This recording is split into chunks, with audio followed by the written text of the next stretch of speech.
రామారావు గారి సంస్మరణ సభకు హాజరైనటువంటి ప్రజానీకానికి ముందుగా విప్లవ ధన్యవాదాలు. కామ్రేడు రామారావు గారు పీడిత ప్రజల ప్రీతమ నాయకుడు.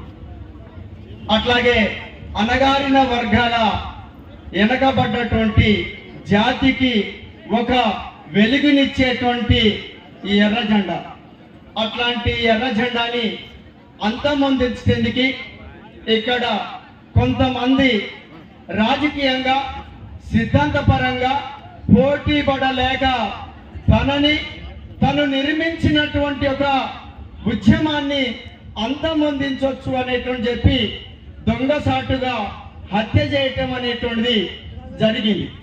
ఇది ఎవరు చేస్తారంటే చేతగానటువంటి శక్తి లేనటువంటి వాళ్ళు మాత్రం చేసేటువంటి వాళ్ళు, అట్లాంటి శక్తి లేనటువంటి వాళ్ళు చేశారు. ఈ హత్యని సిపిఎంఎల్ న్యూ డెమోక్రసీ రాష్ట్ర కమిటీ తీవ్రంగా ఖండిస్తున్నది, దీన్ని వ్యతిరేకిస్తున్నది.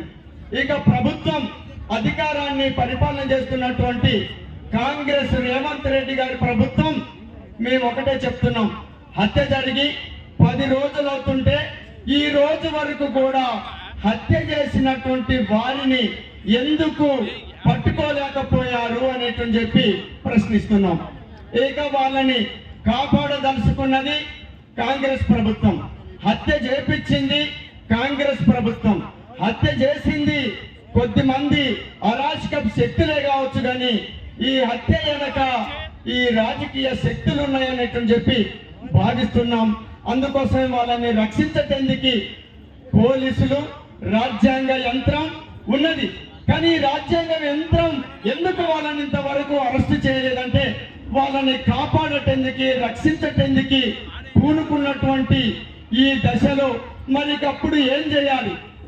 అప్పుడు రామారావు గారిని హత్య చేసినటువంటి వారిని ప్రజలు ఊరుకుంటారా? మీరందరూ ఊరుకుంటారా? లేకపోతే తిరగబడతారా? లేదా దేని ద్వారా తెలియజేయాలి? చప్పట్ల ద్వారా, ఈలల ద్వారా, గోల ద్వారా వాళ్ళ గుండెలలో రైళ్లు పరిగెత్తించేటువంటి విధంగా, ఈ రైళ్లు పరిగెత్తటమే కాదు వాళ్ళు హార్ట్ అటాక్ వచ్చి హత్య అయిపోయేటువంటి విధంగా, చనిపోయేటువంటి విధంగా ఈ సభాముఖంగా ప్రజల ద్వారా, ప్రజల తరపున సిపిఎంఎల్ న్యూ డెమోక్రసీ హెచ్చరిస్తుంది.